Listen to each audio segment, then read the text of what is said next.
Your Royal Highnesses, Excellencies, distinguished guests, welcome to the 21st ISS Manama Dialogue in the Kingdom of Bahrain. The ISS Manama Dialogue is the Middle East premier security summit, and its significance is truly global. Established in 2004, the dialogue has become an essential forum for regional security debate and for governments to think strategically about their policies and security partnerships. Our discussions at the Manama Dialogue in 2023 and in 2024 took place in an environment of volatility and violent conflict in the region. Finding ways to break the cycle of violence was on the minds of many speakers and delegates. Conflict is still raging, but opportunities for peace, for addressing the hopes of people in the region, and for consolidating political transitions in countries that are affected by conflict have arisen as well. The obstacles are many and they are vexing, but the imperative for security cooperation and collaboration is clear and lasting.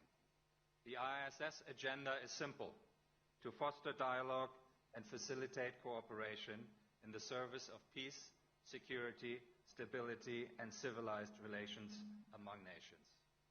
I would like to thank His Majesty King Hamad bin Isa Al Khalifa and His Royal Highness Prince Salman bin Hamad Al Khalifa, the Crown Prince and Prime Minister of Bahrain, for their strong and unwavering commitment to these aims as we embark on the third decade of the ISS Manama Dialogue. This evening, we have the opportunity to hear from two distinguished leaders and discuss their thoughts on the imperative for security cooperation. His Highness Sheikh Nasser bin Hamad Al Khalifa, the National Security Advisor of the Kingdom of Bahrain and the Commander of the Royal Guard, and the Honorable Tulsi Gabbard, the United States Director of National Intelligence. They will each offer introductory remarks of about 5 minutes from the podium, and we will then have a conversation here on stage on the theme of this evening. And it is a true honor and a delight to have both of them here at the 21st ISS Manama Dialogue.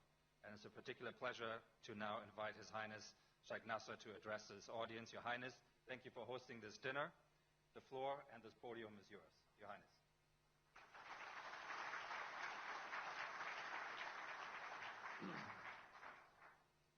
Bismillah ar-Rahman ar-Rahim. Your Highnesses, Excellencies, distinguished guests, Assalamu alaikum wa rahmatullahi wa barakatuh.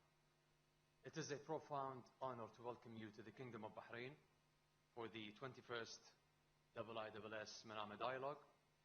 I am pleased to extend His Majesty King Hamad bin Isa Al Khalifa's sincere wishes for a meaningful and successful dialogue, along with the warmest regards and encouragement from His Royal Highness Prince Salman bin Hamad Al Khalifa, the Crown Prince and Prime Minister, as we gather to advance shared leadership goals.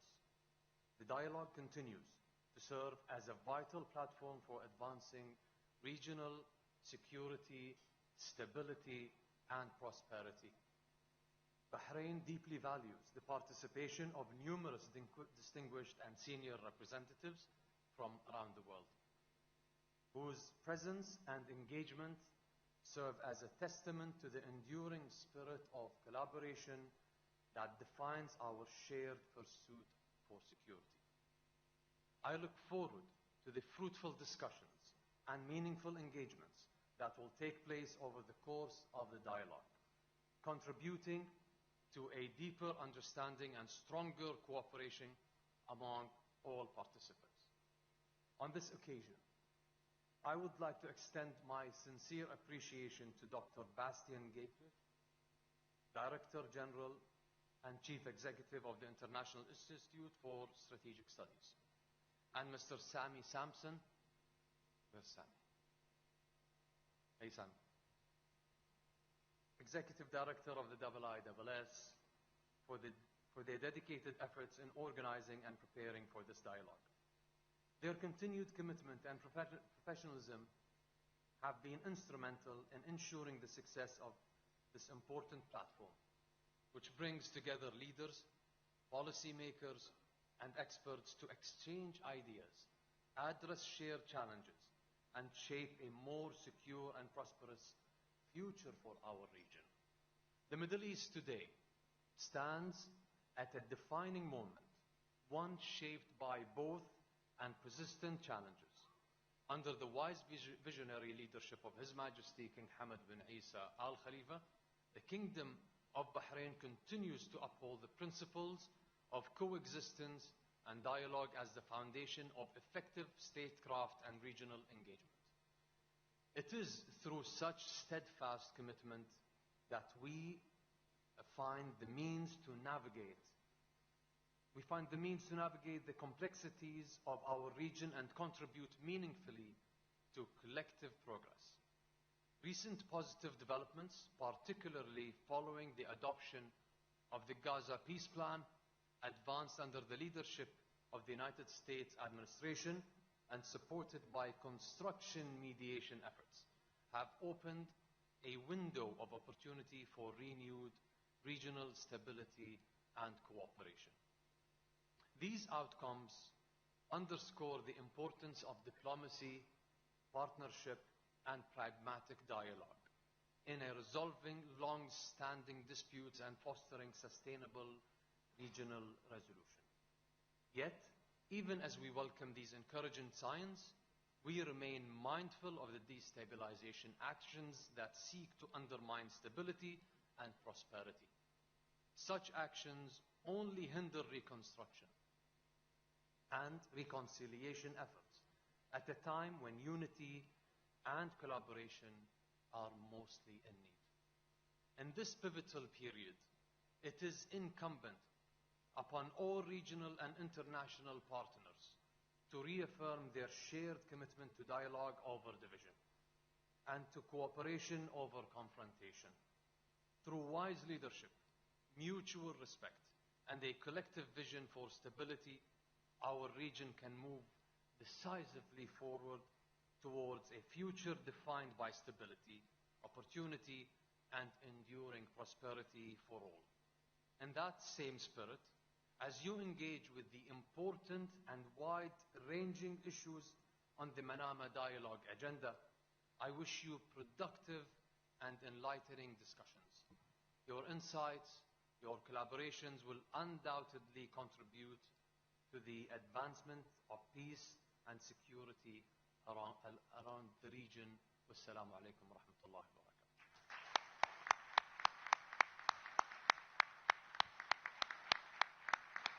Your Highness, thank you very much for those warm words of welcome and for underlining that window of opportunity, fragile as it is.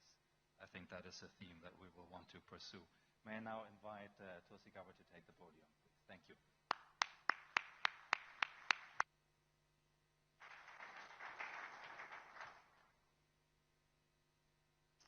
Thank you, distinguished guests, excellencies, friends, and fellow peacemakers. It's a privilege to join all of you here this evening. Your Highness, thank you very much for your kind hospitality and welcoming us and hosting this important event. To I and SS and your team, thank you for yet again putting on a phenomenal dialogue. It's an honor to be able to address you here in the Kingdom of Bahrain at this pivotal time in global history. As we gather here, we're reminded that true security, true stability, and peace cannot be forged in isolation, but in the common collection of peacemakers working towards that common purpose. Today, I want to speak plainly for myself as a veteran and a soldier who has seen firsthand the high cost of war. As someone who serves under President Trump's leadership, I have experienced the promise of peace. His vision is about delivering real wins, not just for America, but for our collective cause of peace and prosperity, and doing so through a very principled realism rooted in shared goals, interests, and values. The old Washington way of thinking is something we hope is in the rearview mirror and something that has held us back for too long. For decades, our foreign policy has been trapped in a counterproductive and endless cycle of regime change or nation building. It was a one-size-fits-all approach of toppling regimes, trying to impose our system of governance on others, intervene in conflicts that were barely understood, and walk away with more enemies than allies. The results: trillions spent, countless lives lost, and in many cases a creation of greater security threats, the rise of Islamist terrorist groups like ISIS. President Trump was elected by the American people to put an end to this. And from day one, he has showed a very different way to conduct foreign policy, one that is pragmatic, that is deal-driven, with a very realistic approach focused on protecting American security and prosperity while engaging with the world on terms that actually make sense. During his first term, the president brokered the Abraham Accords, this historic pact between Israel, the UAE, Bahrain, Morocco, and Sudan that came from staying laser-like focused on shared interests: economic prosperity, counterterrorism, technological innovation. These countries that had eyed each other perhaps warily at times for decades found common ground in trade routes, joint ventures, and a mutual stake in both regional and global stability. We've heard President Trump and Vice President Vance speak just last week about their hope that the Abraham Accords will continue to grow and expand to allow for a true lasting regional stability and peace. This is what President Trump's America First policy looks like in action, building peace through diplomacy with an understanding that there cannot be prosperity without peace. President Trump de-escalated tensions on the Korean Peninsula through direct talks during his first term in office. He opened lines of communication with North Korea that had been frozen for generations. He did what no other president had been willing to do: engage directly to speak about peace. He restored American leadership abroad. He brokered economic normalization between Serbia and Kosovo, promoting stability and peace in the Balkans regions. And now, just 9 months into his second term, President Trump's America First agenda is supercharging these efforts and securing peace on a scale that we haven't seen in decades. He secured ceasefires between India and Pakistan, Israel and Iran, a peace agreement between Rwanda and the DRC, a peace deal between Armenia and Azerbaijan, Cambodia and Thailand, and averted conflict between Egypt and Ethiopia over the Grand Ethiopian Renaissance Dam. As was mentioned previously, and is very much in focus for so many of us, he negotiated the release of all living hostages from Hamas. While fragile, an historic ceasefire and peace plan is moving forward, it is doing so with integral support from many of our partners here in this room.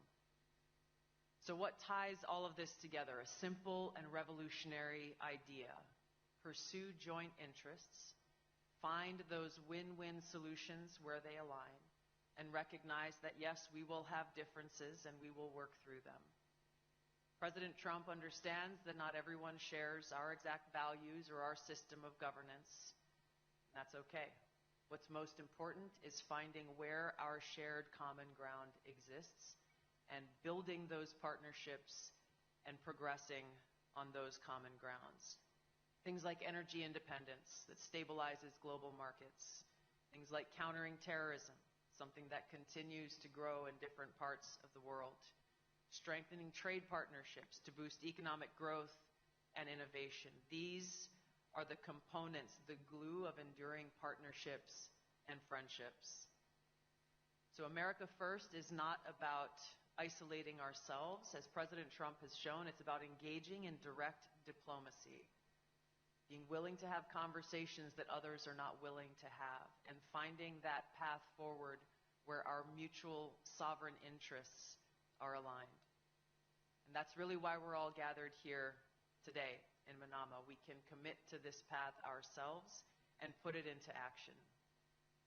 Bahrain's own leadership, year after year, hosting these critical dialogues, shows us the way forward, convening nations from around the globe, amplifying shared stakes, and strengthening partnerships and lines of communications that allow us to resolve our differences and deliver results for our respective people.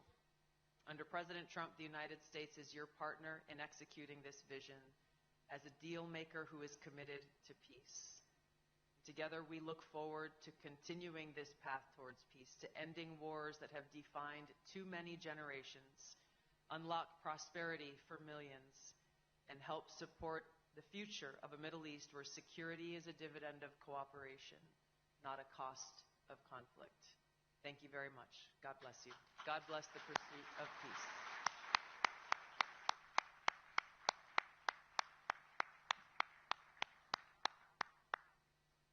Thank you very much, Director Gabbard. You spoke about peace through diplomacy, also in the service of prosperity, and maybe that's a good way to lead into our conversation now, for which we have about 15 minutes or so. And I wanted to ask both of you to speak a little bit about CCPA, the Comprehensive Security Integration and Prosperity Agreement that was signed between your two nations in 2023. Of course, shortly after the region entered a phase of turbulence, I think one can say. But you're both here, and it underlines the endurance of that vision that was enshrined in that agreement. So I wonder whether I can ask you to talk to us a little bit about how you're proceeding with the implementation, and also what kind of message the CCPA agreement conveys to other countries who are seeking to build their cooperative frameworks. Maybe, Your Highness, if I may ask you to start. All right. Thank you very much. As promised, I'll be short and precise because I personally would rather face an army but not face the food.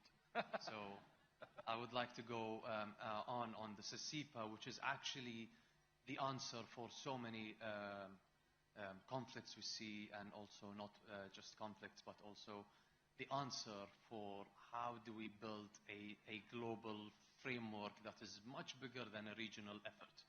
So the CCPA is actually a new framework that we have been working on since the signature of a bilateral agreement with the United States, and we are very proud of it. That came right after our signature of the Abraham Accord. So this follows the Abraham Accord effort. Yet, any new framework needs to be institutionalized, and from our side, we have conducted a high-level meetings at Washington and at Manama as well, at the highest level possible. And I personally lead the Defense Working Group, the DWG, so I would refer to it as the DWG.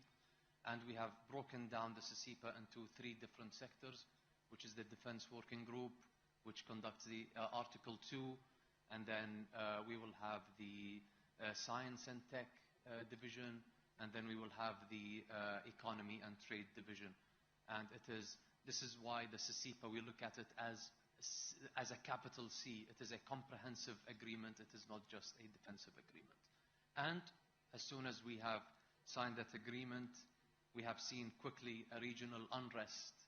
And that means it's not just a commitment from the United States, but also it's a commitment from Bahrain, where we have immediately joined the Operation Prosperity Guardian, and we are there with you and will always be with the United States. Thank you.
on the point of progress, I mean, what are the highlights for you in the CCPA implementation that stand out for you?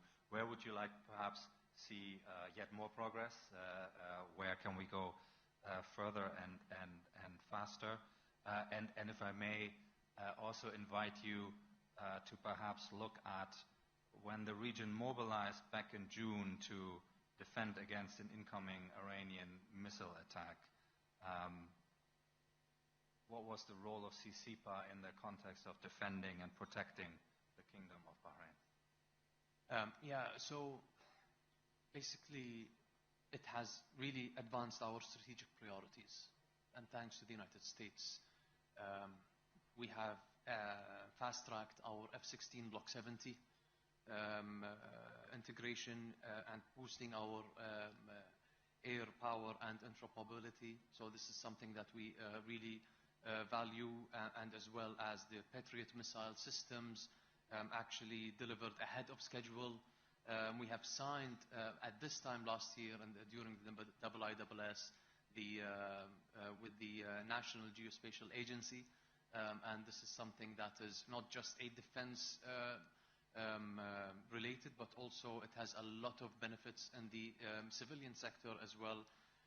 But not only that as well, tomorrow, us and the DWG sign a trilateral with the United States and the United Kingdom together, and we'll be announcing it inshallah tomorrow, and you'll hear a joint statement starting from tomorrow inshallah during that trilateral.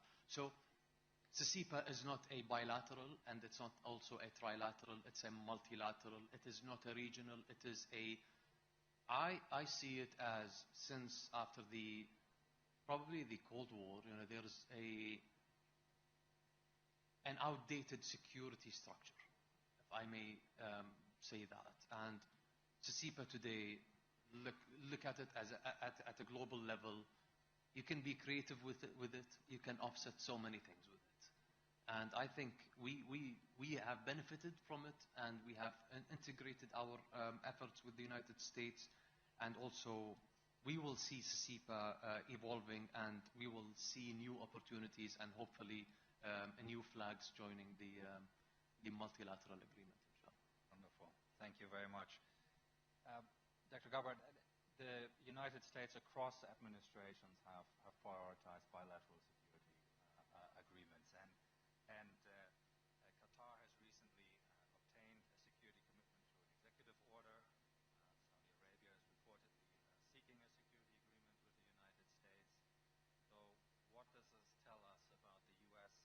role, the security role in the Gulf, and what does it mean for U.S. global posture in this event? The president obviously has focused a lot on building these economic partnerships. As Your Highness very eloquently stated, you can't look at any one of these things in a vacuum or in a silo, because ultimately they're all connected. And the president has recognized how to capitalize on that, but also recognizing that the United States relationship with different countries perhaps needs to be different in certain cases. And so as you've seen through his direct engagement, his incredible first trip out here to the Middle East shortly after taking office really delivered great results, and investing in those relationships from the outset is what really made it possible for him, both through the 12-day war with Iran, but also in this ceasefire and peace deal with Israel and Hamas, to make this possible, to bring together friends and partners to work towards those shared interests. The road ahead will not be simple or easy, but the president is very committed down this road, again, recognizing the direct connection between peace and prosperity, and working with each of our partners and friends uniquely to recognize and understand what the challenges and opportunities are that exist within each. You both mentioned that in the case of CCPA, it obviously goes beyond defense and military matters. And Your Highness, can I ask you to perhaps speak a little bit about the other benefits of that agreement in non-security domains? There's science, there's technology, what stands out for you? Well, first of all, let's talk about CSIPA. Let's not talk about acronyms. It is Comprehensive Security, Integration, Prosperity Agreement. So we have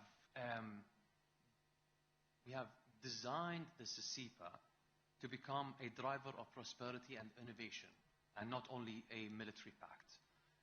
Yes, there is a lot of non-security gains as well. During the visit of His Royal Highness the Crown Prince to Washington, there was a multi-billion-dollar deal signed thanks to CSIPA. We have signed with the United States in the sector of energy. We were one of the first countries to sign, and thanks to you, Tulsi, and your government, in the SMR domain, which is the small modular reactors, and the nuclear energy. We have signed in the cybersecurity, geospatial space as well, space industry.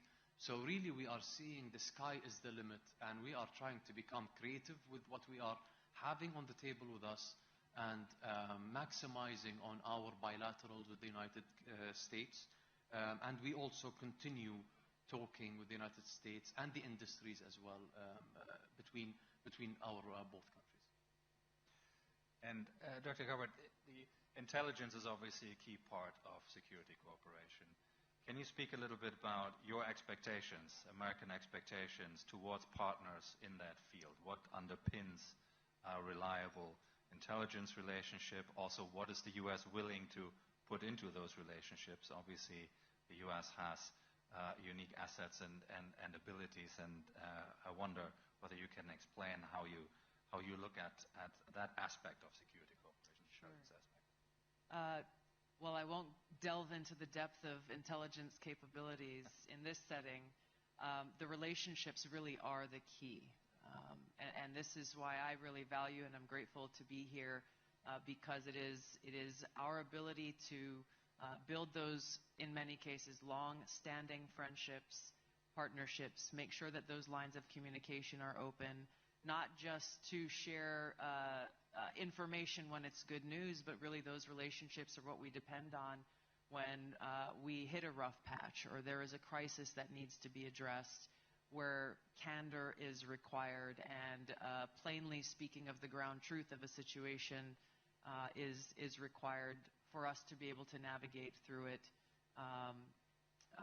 safely and to deliver results. Again, I look to these most recent examples that President Trump has led in dealing with Iran that required a lot of conversation with many of our partners across this region and very candid dialogue about what was happening and what was the threat that needed to be dealt with and the results that ultimately were delivered. Again, the same here in dealing with Hamas. This could not be done by any single country alone.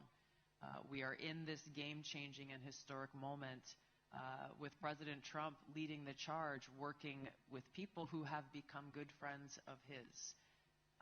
I think that sometimes people think because you're friends, you have to agree on everything. That's not the case. Every nation's leader will think first and foremost of what is best for their own sovereign interests, what's best for their own people. President Trump does that every single day.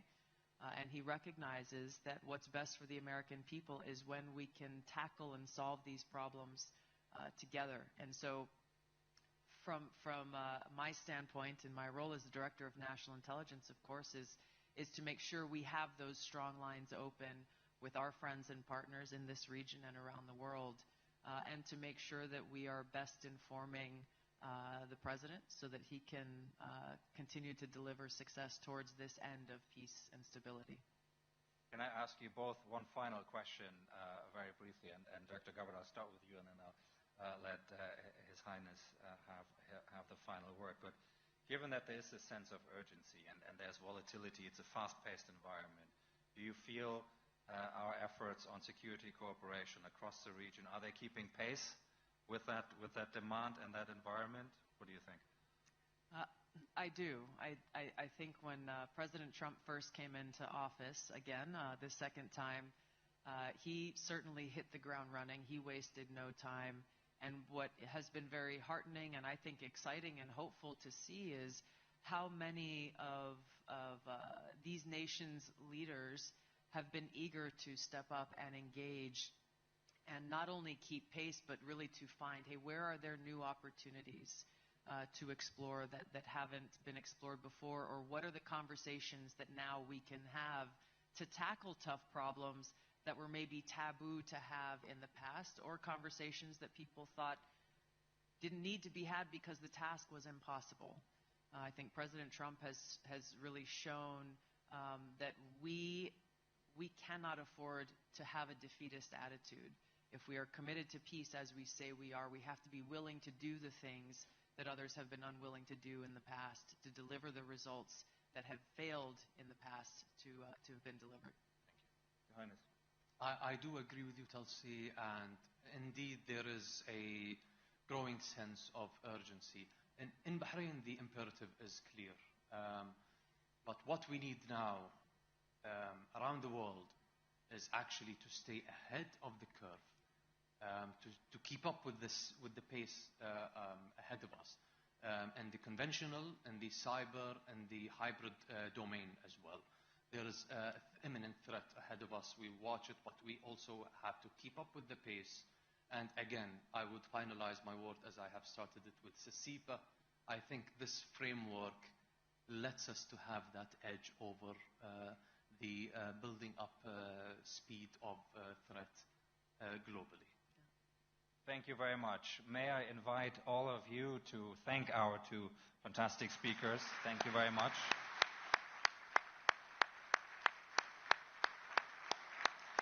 What a great way to begin our 21st ISS Manama Dialogue. Thank you so much, and I hope you very much enjoy your dinner. Thank you.